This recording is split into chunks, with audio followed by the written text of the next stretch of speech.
সেদিন যে ওরা এসেছিল আমার বোন জামাই ভাই ওরা এসেছিল, তো দেখো এখন যাওয়ার পালা। এই যে ব্যাগটা গুছিয়ে নিয়েছে রাত্রেই, আর এখন কিন্তু ভোর বাজে 4টে, তো ওরা বেরিয়ে পড়বে, রেডি হয়ে গেছে।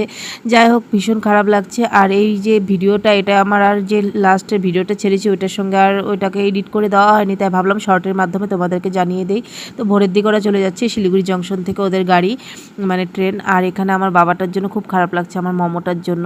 মানে কি বলবো, ওকে ছাড়তে ইচ্ছে করছিল না। আর যখন ওরা এসছে তখনই আমার শরীরটা খারাপ হয়ে গেছে। যখনই এডিটটা করছি তখনই ভাবছিলাম আমার শরীরটা যখন ওরা আসলো তখনই খারাপ হতে হলো।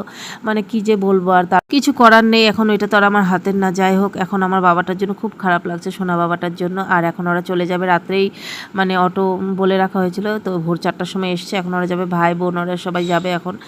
যাই হোক কিছুদিন পর আবারও মানে দেখা হওয়ার একটা চান্স আছে, যেহেতু সামনে বিয়ে আছে। তো অবশ্যই আমার ব্লগগুলো দেখো, আশা করছি তোমাদের খুব ভালো লাগবে। ভালো লাগলে একটা করে অবশ্যই সবাই লাইক করো।